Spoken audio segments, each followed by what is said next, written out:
अगर 40 की स्पीड पे है गाड़ी और उसके साइड में अगर कोई भी अप्रोक्स 12 लाख रुपए तक की, आज के टाइम में अगर 12 लाख तक की कोई गाड़ी है तो उसे पकड़ नहीं सकते। जैसा कि आप देख सकते हैं अभी हम लोग हाईवे पे हैं और 60 की स्पीड क्रूज करते हुए चल रहे हैं, बिल्कुल सुई 60 पे है गाड़ी। 30 का एवरेज दिखा रही है भाई परमानेंट। तो वही है भाई, इस गाड़ी की यही खासियत है, ये एवरेज में कभी मार नहीं खाया इसने, और एवरेज क्या पावर में भी मार नहीं खाया। चलती हुई गाड़ी हो तो इससे कोई रेस नहीं कर सकता। अगर इनिशियल पिकअप की बात करें तब ये थोड़ा लैग कर जाती है, थोड़ा सा पीछे रह जाती है। तो अगर चलती हुई गाड़ी हो तो भाई फिर तो इस गाड़ी का कोई तोड़ नहीं है। हेलो गाइस, कैसे हैं आप सब? मैं आपका अपना अभिषेक चौधरी वापस आ गया हूँ गाइस एक और नई वीडियो में। तो भाई आज हमारे साथ है स्विफ्ट VDI, ये DDIS इंजन के साथ, और ये भाई 2015 रजिस्टर्ड है। तो 2015 हमारे पास स्विफ्ट हमारे साथ है आज, डीजल। तो आज ये VDI मॉडल है, मतलब बीच का मॉडल है जब उस टाइम पे आता था। तो आज हम इसका ओनरशिप रिव्यू लेते हैं।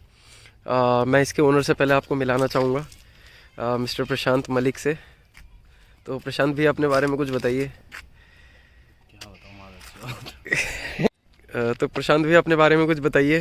प्रशांत मेरा नाम है और काफ़ी टाइम हो गया गाड़ी को यूज़ करते हुए, 8 साल हो गए हैं अप्रोक्स।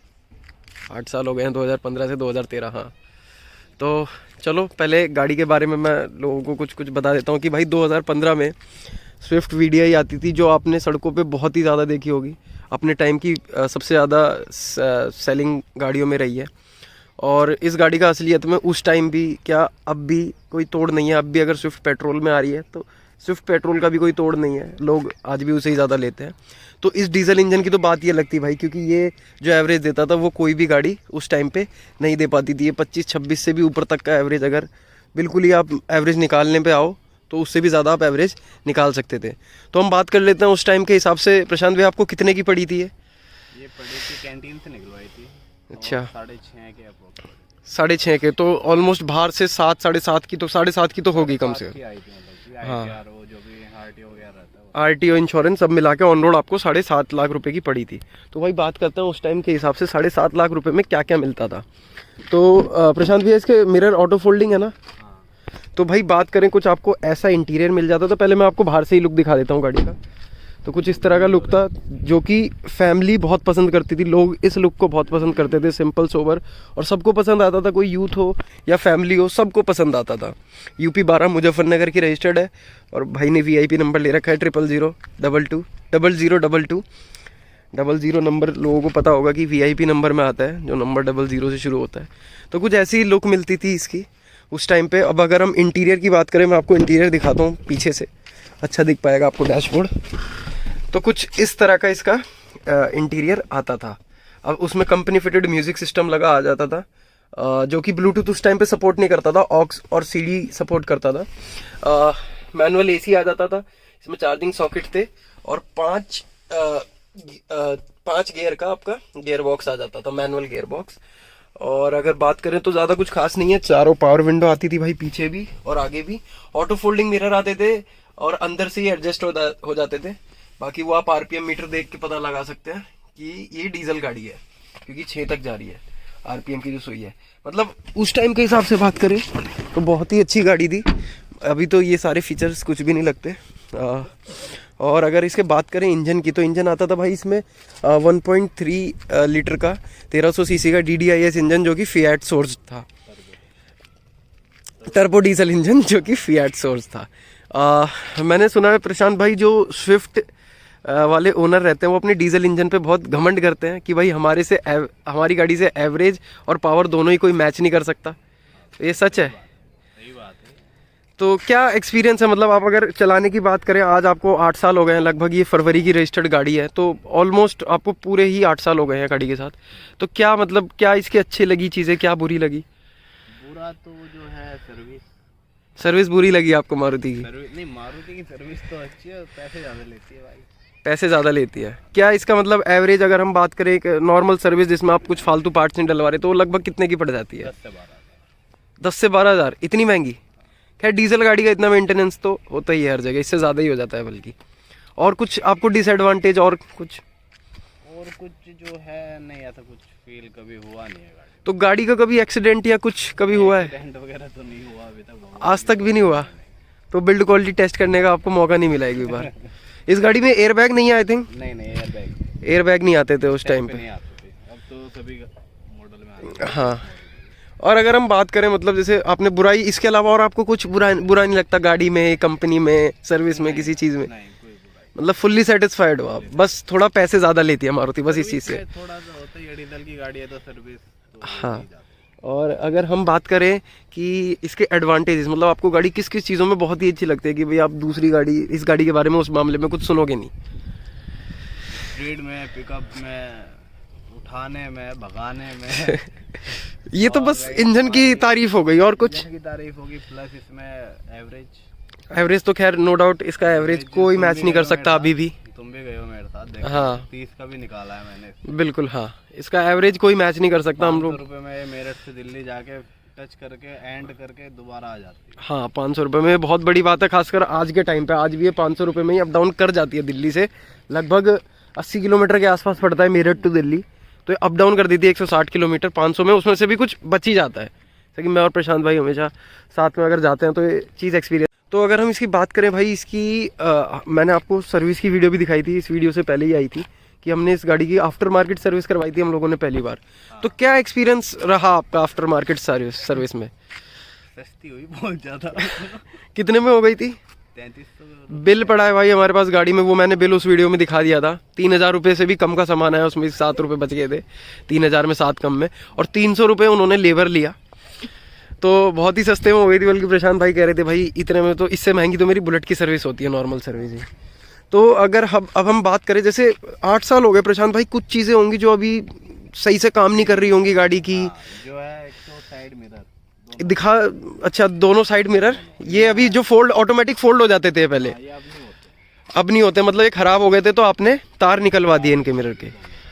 हाँ मतलब में जो चीज़ है थोड़ा ये चीज़ है जो बचती है। अच्छा ये सब अभी जो अब आके बजने लगे, जो अब आगे बजने लगे, वरना तो गाड़ी में कोई दिक्कत नहीं है। आपने गाड़ी का काफी बुरा हाल भी कर रखा है, फेविक्विक यहीं चिपका रखी है सब। कोई बात नहीं। और कुछ डिसएडवांटेज या मतलब ऐसा भी आपको 8 साल के दौरान लगा हो कि भाई अब ये चीज़ आके थोड़ी खराब हो गई है या पहले सही थी, कुछ ऐसा? किसी मिरर के अलावा तो मुझे इसमें कुछ आज तक ऐसा लगा नहीं कि खराब हो गया। जो है वो कंपनी की तरफ से टाइमिंग चेन वगैरह बदलनी होती है, वो तो एक इंजन पार्ट हो गया। अगर हम इसके बूट स्पेस की बात करें तो भाई डिग्गी में खोलना प्रशांत भाई एक बार।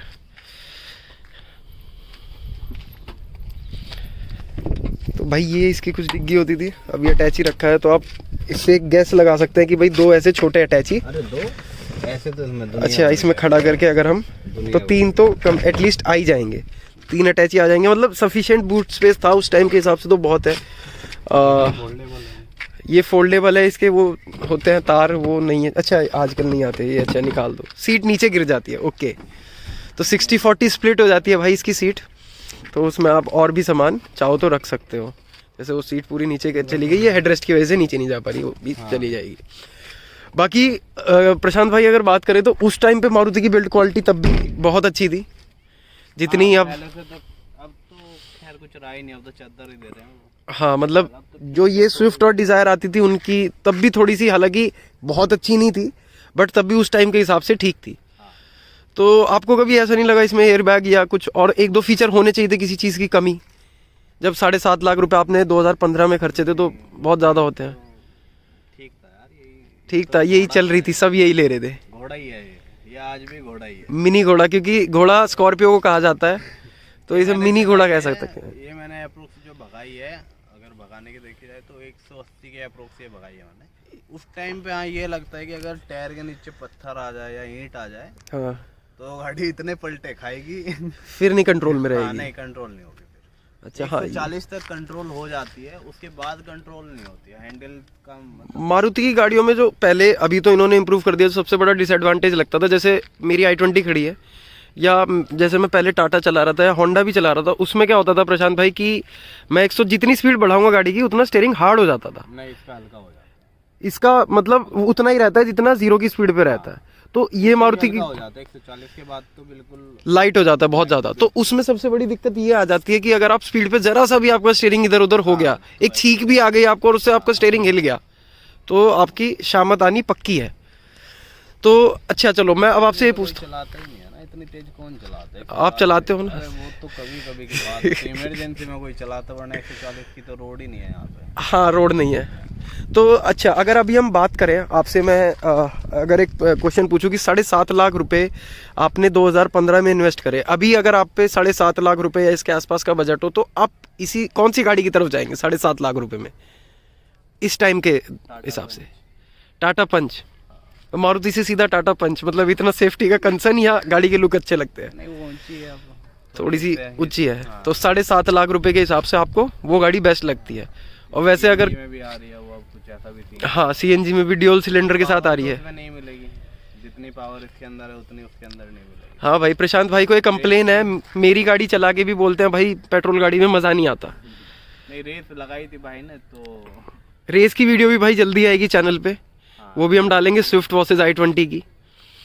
हालांकि बात करें मतलब जीत गई थी i20, बट थोड़ा सा मतलब देखा जाए तो रेशियो सेम था दोनों गाड़ियों का, ऐसा नहीं कहूँगा, क्योंकि जब मैंने चलाई थी, जब प्रशांत भाई चला रहे थे तो हार गई थी, थोड़ा सा उन्हें लॉन्च में दिक्कत है। 40 की स्पीड पे है गाड़ी और उसके साइड में अगर कोई भी अप्रोक्स 12 लाख रुपए तक की आज के टाइम में, अगर 12 लाख तक की कोई गाड़ी है तो उसे पकड़ नहीं सकते। हाँ बेसिकली क्या है कि इनिशियल पिकअप में गाड़ी थोड़ी सी पीछे रह जाती हैं डीजल गाड़ियाँ, बट अगर हम बात करें जब टर्बो इनका चालू होता है आफ्टर 2000 आरपीएम, उसके बाद तो ये गाड़ी रॉकेट है असलियत में, इस गाड़ी का कोई मुकाबला नहीं है। मैंने खुद टेस्ट किया है, साइड में एक बंदा बैठा हुआ था, फोन रखा था मैंने उसकी छाती पे, फोन छाती पे रखा रह गया था। हाँ जब आपने एकदम से रेस दी थी। चलो तो यही था कुछ भाई इस स्विफ्ट का ओनरशिप रिव्यू। प्रशांत भाई हमने ये तो बताया ही नहीं कितनी चल गई गाड़ी। 1,20,000 की अप्रोक्स। तो इतनी कैसे चला देते हो भाई गाड़ी? वैसे डीजल गाड़ी भाई चल जाती है, अपनी ब्रियो तो सीएनजी में चल गई थी, तो 1,20,000 चल गई 8 साल में। दिखाएगी क्या ये? एवरेज अभी तो 20 का दिखा रही है। 20 का दिखा रही है क्योंकि अभी सर्विस भी करवाई है आज हमने। जैसा कि आप देख सकते हैं अभी हम लोग हाईवे पे हैं और 60 की स्पीड क्रूज करते हुए चल रहे हैं, बिल्कुल सुई 60 पे है गाड़ी। 30 का एवरेज दिखा रही है भाई परमानेंट। तो वही है भाई, इस गाड़ी की यही खासियत है, ये एवरेज में कभी मार नहीं खाया इसने, और एवरेज क्या पावर में भी मार नहीं खाया। चलती हुई गाड़ी हो तो इससे कोई रेस नहीं कर सकता। अगर इनिशियल पिकअप की बात करें तब ये थोड़ा लैग कर जाती है, थोड़ा सा पीछे रह जाती है। तो अगर चलती हुई गाड़ी हो तो भाई फिर तो इस गाड़ी का कोई तोड़ नहीं है। तो 20 का एवरेज दिखा रही है भाई गाड़ी। एक बार बोनट खोल के दिखाते हैं लोगों को क्या भाई, इसका जो जिस चीज़ की सबसे ज़्यादा तारीफ होती है वो चीज़ दिखाते हैं आपको, इसका इंजन। वो बाप है। तो ये है भाई सुजुकी का DDIS इंजन, जो कि मेनली फिएट से सोर्स था और 1.3 लीटर 1300 सीसी में इंजन आता था। ये इसका कूलेंट हो गया, ये बैटरी हो गई, ये एयर फिल्टर हो गया, उधर डीजल फिल्टर है, ये ऑयल फिल्टर हो गया, उधर ब्रेक ऑयल, बस यही सब था भाई। इसमें ABS भी आता था उस टाइम पे, हालांकि VXI में या LDI में नहीं आता था, VDI से ही शुरू होता था। VXI में भी नहीं आता था, डीजल बेस मिडल मॉडल में ही आता था। पेट्रोल मिडल मॉडल में भी ABS उस टाइम पे नहीं आता था इस गाड़ी में। थोड़ा था इसमें कि सर्विस की वजह से, मतलब कि सर्विस महंगी पड़ती थी, पर डीजल गाड़ी है तो वही है कि फ्यूल भी कम ले रही है, तो हाँ तो उतना ही वहीं पे कॉम्प्रोमाइज़ हो जाता है। और जैसे प्रशांत भाई बात करें इसके फॉग लैंप की, तो ये आपने डलवाए हैं या कंपनी से ही, प्लांट से ही आए थे? कंपनी से ही आए थे। मैंने कुछ नहीं करवाया आपने? तो ये भाई बिल्कुल स्टॉक गाड़ी है 8 साल से, और बल्कि इसका एक्सीडेंट भी नहीं हुआ, तो आज तक सर्विस के अलावा इस गाड़ी में कुछ भी नहीं हुआ। सर्विस भी सारी वहाँ से हुई है, मारुति से। बस हमने लास्ट सर्विस ये बाहर से करवाई है, वो भी मेरे कहने पे कि बाहर का एक्सपीरियंस लेके देखते हैं। भाई को सर्विस करवानी थी तो इसलिए हमने देखा। बताया था ना वो लाइट आ रही है। हाँ भाई, सर्विस के बाद, आफ्टर मार्केट सर्विस के बाद हमारे साथ ये इशू आया कि गाड़ी स्टार्ट करने के बाद ये लाइट आई थी, गाड़ी चल रही थी उसके बाद भी आ रही थी ये, बट दूसरी बार जब बंद करके स्टार्ट करी तो चली गई थी। देखते हैं 1-2 बार अगर और आती है तो फिर दिखाएंगे।